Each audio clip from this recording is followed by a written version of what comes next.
गुरु प्यारी साथ संगत जी, प्रेम से कहना धन निरंकार जी। आशा करती हूँ सद्गुरु माता जी की कृपा से आप सभी बहुत अच्छे होंगे। आज मैं आप सभी के लिए एक नई साखी लेकर आई हूँ और हमारी आज की साखी का शीर्षक है, विषय है खून। चलिए सुनते हैं आज की ये साखी। सत्संगत जी, निर्मला जी ने नाश्ता कर लिया था और अब वो बहू के लिए गर्मा गर्म नाश्ता बना रही थी। उनकी बहू नंदिनी खुशी खुशी नाश्ता कर रही थी। उसने कभी सोचा भी नहीं था कि ससुराल में उसे सास खाना बनाकर खिलाएगी, लेकिन ससुराल आने के बाद से जब सास ने उसका इतना ज़्यादा ध्यान रखना शुरू किया तो उसे बहुत अच्छा लगने लगा। तभी सामने से कांता जी चलती हुई घर के अंदर आई। कांता जी को देखकर नंदिनी ने उन्हें नमस्ते किया। उसी समय निर्मला जी एक और गर्मा गर्म रोटी उसकी प्लेट में रखते हुए बोली कि बहू, एक रोटी और खा लो। ये दृश्य देखकर कांता जी हैरानगी से बोली, अरे भाभी, आपने तो बहू को सर पर चढ़ा रखा है, क्या बहू को वैसे रखते हैं? तो निर्मला बोली, इसमें सर पर चढ़ाने वाली कौन सी बात है? बहू ने मुझे गर्मा गर्म नाश्ता खिलाया तो मैंने सोचा कि मैं भी इसको गर्मा गर्म नाश्ता खिला देती हूँ। कांता जी बोली, अरे बहू को तो सबसे अंत में ठंडा और बचा कुचा खाना खाने की आदत होनी चाहिए। ऐसे बहुओं की आदत नहीं बिगाड़नी चाहिए, वरना ये तुम्हारे सर पर चढ़कर नाचेगी। निर्मला जी बोली, मुझे ये सब सिखाने की कोशिश मत कीजिए दीदी, और मैं तो आपको भी यही कहती हूँ कि जब आपकी बहू आए तो आप भी उसके साथ प्यार भरा रिश्ता बनाने की कोशिश करें। बहू के साथ बुरा व्यवहार करके अपना बुढ़ापा खराब मत करना। कांता जी भड़क गई और कहने लगी, अरे मेरे ही घर में मेरे बेटे बहू रहेंगे तो उनसे सेवा करवाने के लिए मुझे तुम्हारी तरह बहू की नौकरानी नहीं बनना। इस बात से निर्मला सन्न रह गई तो नंदनी बोल पड़ी, बुआ जी, मेरी सास मेरी नौकरानी नहीं है और ना ही मैं उनकी नौकरानी हूँ। हम बस एक दूसरे का ध्यान रखते हैं, ख्याल रखते हैं। कांता जी गुस्से में बोली, अब तू भी पलट कर जवाब देने लगी। देख रही हो भाभी अपनी बहू को, ये सब तुम्हारी ही वजह से हो रहा है, वरना बहुओं की इतनी हिम्मत नहीं होनी चाहिए कि वो किसी को पलट कर जवाब दे सकें।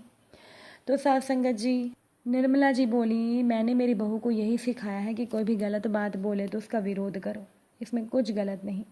इतने सालों से आपने और आपकी माँ ने मुझे कितना परेशान किया वो मैं ही जानती हूँ। अब आप हमारे यहाँ सास बहू के रिश्ते में दरार डालने की कोशिश मत करो। हम अपना रिश्ता कैसे रखते हैं ये हम देख लेंगे। अब कांता जी को गुस्सा आ गया। गुस्से में पाँव पटकते हुए वो वहाँ से निकल गई। साल भर के बाद ही कांता जी के बेटे की शादी हो गई। कांता जी की बहू भी बहुत अच्छी थी। ससुराल आने के बाद उसने खूब मन से सास की सेवा करनी शुरू कर दी। सत्संगत जी, कांता जी की जो बहू थी छाया, वो एक गरीब परिवार से थी। कांता जी ने जानबूझकर गरीब परिवार की बेटी को घर की बहू बनाया ताकि वो हमेशा बहू को दबा सके। लेकिन छाया को उसके माँ बाप ने अच्छे संस्कार दिए थे, इसीलिए वो सास का लिहाज करती थी और चुप रहती थी। मगर कांता जी को ऐसा लगता था कि छाया गरीब परिवार से है, इसीलिए वो कुछ नहीं बोलती। धीरे धीरे करके छाया को जब घर में आए 6 महीने हो गए, कांता जी उसे ठीक से खाने पीने को भी नहीं देती थी। खुद ही रसोई में जाकर सामान निकालती थी और अपनी आंखों के सामने ही खाना बनवाती थी। वो खाना इस प्रकार से बनवाती थी कि बहू के लिए हमेशा खाना कम पड़ जाता था। छाया ने जब एक दिन सास को बोला कि थोड़ा राशन बढ़ा दीजिए, तो कांता जी बोली, तुम तो गरीब परिवार से आई हो ना, तुम्हें तो आधा पेट खाकर भी जीने की आदत होगी, यहाँ आकर नखरे क्यों दिखा रही हो? अरे घर में कभी कभार खाना कम पड़ जाता है तो बहू को कम खाने की आदत होनी चाहिए। तुम्हें तो इतने में खुश होना चाहिए कि तुम्हारी सास और तुम्हारे पति का पेट भर रहा है। ये सुनकर छाया खामोश हो गई। उसकी ऐसी आदत नहीं थी कि वो सास की शिकायत पति से करती, क्योंकि वो सोचती थी कि पति जितना समय घर में रहे उतना समय वो प्यार से पति के साथ बिताए। अब वैसे तो छाया के पति को ऑफिस में भी बहुत टेंशन रहती थी। सास संगत जी, तो छाया नहीं चाहती थी कि उसके पति पर घर की भी टेंशन आ जाए, इसीलिए वो चुप रहती थी। अब खाना कम मिलने की वजह से वो बेचारी कमज़ोर हो गई। इसी बीच उसकी तबीयत खराब हुई तो छाया का पति छुट्टी लेकर उसे डॉक्टर के पास दिखाने के लिए चला गया। डॉक्टर के पास जाकर पता चला कि छाया के घर तो संतान का जन्म होने वाला है। छाया का पति विनोद बहुत खुश था, लेकिन डॉक्टर ने बोला कि छाया के शरीर में खून की कमी है, इसीलिए आप इन्हें अच्छे से अच्छा खाना खिलाइए और फल सब्जियां तो भरपूर मात्रा में दीजिए। घर वापस आते हुए विनोद ने ढेर सारे फल खरीद लिए। घर जाकर माँ को कहा, तुम दादी बनने वाली हो? तो कांता जी खुश हो गई और बहू से बोली, मुझे तो पोता ही चाहिए। छाया बोली, माँ, पोता हो या पोती ये हमारे हाथ में नहीं है, भगवान के हाथ में है। ये बात सुनकर कांता जी भड़क गई। तो सास संगत जी विनोद ने माँ को बताया, डॉक्टर ने बोला है छाया के शरीर में खून की कमी है, इसलिए इसके खाने पीने का अच्छे से ध्यान रखना होगा। कांता जी बोली, हाँ बेटा, ये भी कोई कहने की बात है, मैं बहू के खाने पीने का अच्छे से ध्यान रखूंगी, तो चिंता ना कर। छाया को लग रहा था कि अब वो संतान को जन्म देने वाली है तो उसकी सास उसका ध्यान रखेगी, उसे अच्छा खाने पीने को देगी, लेकिन अभी भी हालात वैसे थे। उसके लिए जो भी फल आता था वो सास अपने कमरे में रख लेती थी और सारे फल वो खुद ही खा जाती थी। बेटे के सामने वो बहू का ध्यान रखने का नाटक करती थी, लेकिन जब बेटा ऑफिस निकल जाता था तो कांता जी असली रूप में आ जाती थी। उन्हें लगता था कि वो जिंदगी भर अपनी बहू को यूं ही दबा कर रखेंगी। अब सास संगत जी छाया धीरे धीरे और कमज़ोर होते जा रही थी, उसकी हालत बिगड़ रही थी, तो विनोद को चिंता होने लगी। उसे समझ नहीं आता था कि छाया कमज़ोर क्यों हो रही है। एक दिन उसने छाया को बोला, तुम फल तो खाती हो ना। आप छाया से चुप नहीं रहा गया और छाया बोल पड़ी, माँ जी सारा फल अपना कमरे में रखवा लेती हैं और खुद खा जाती हैं। विनोद को झटका लगा। विनोद बोला, ऐसे कैसे हो सकता है, माँ तो मेरे सामने तुम्हारा बहुत ध्यान रखती है। छाया बोली, मुझे पता था कि आप मेरा यकीन नहीं करोगे, इसीलिए मैंने आपको कुछ नहीं बताया। ऊपर से मैं आपको तनाव में नहीं डालना चाहती थी। आप छोड़ो, मुझे जो जितना मिल रहा है मैं काम चला लूँगी। बोलते बोलते भी वो बेचारी रो रही थी। विनोद तो सच में हैरान हो गया। उसे अपनी पत्नी पर भी भरोसा था और माँ पर भी भरोसा था। वो फैसला नहीं ले पा रहा था कि सच क्या है। उसने सच्चाई पता करने का फैसला किया। अगले दिन वो माँ से बोला, माँ मुझे ऑफिस के काम से 7-8 दिनों के लिए दूसरे शहर जाना है, तो छाया का ध्यान रख लेना। कांता जी बोली, हाँ बेटा, मैं बहू का अच्छे से ध्यान रख लूँगी, तो चिंता ना कर। तो कुछ ही देर के अंदर वो सामान पैक करके घर से निकल गया, लेकिन पीछे वाले दीवार के रास्ते से आकर वो घर में छिप गया ताकि वो माँ पर नज़र रख सके। कांता जी को लगा कि उनका बेटा दूसरे शहर निकल गया। उसी दिन विनोद डाइनिंग टेबल पर फल रख कर गया था और उसने छाया को कसम देकर बोला था कि मेरे जाने के बाद फल खा लेना। छाया ने देखा कि सास नहाने गई है तो उसने सोचा कि मैं एक सेब खा लेती हूँ। सेब काट कर वो जैसे ही खाने लगी तभी सास नहाकर आंगन में आई।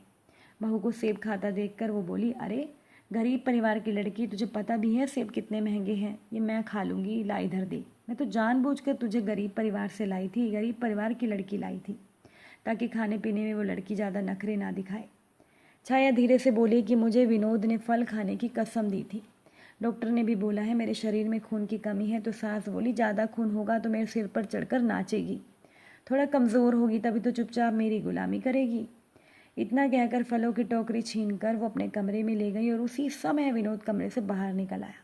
उसे देखकर छाया हैरान। उधर कांता जी भी बेटे को देखकर एकदम दंग रह गई। विनोद गुस्से में माँ को देखते हुए बोला कि माँ ये सब क्या बोल रही थी, आप छाया के साथ इतना गलत व्यवहार करती हो। तभी मैं सोचता था कि इतना कुछ खिलाने पिलाने के बाद भी इसकी कमज़ोरी क्यों दूर नहीं हो रही। मैं अपनी पत्नी और होने वाले बच्चे के स्वास्थ्य के साथ खिलवाड़ नहीं कर सकता माँ, इसीलिए अब मुझे आपके साथ बिल्कुल भी नहीं रहना है। मुझे तो अब आप पर भरोसा भी नहीं रहा। कांता जी बोली, बेटा ये क्या बोल रहा है, पत्नी के लिए माँ को छोड़ देगा। विनोद गुस्से में बोला, माँ जब आपको मेरी पत्नी की परवाह ही नहीं है तो मुझे ही इसके बारे में सोचना होगा ना। मैंने कभी नहीं सोचा था कि मेरी माँ ऐसी निकलेगी।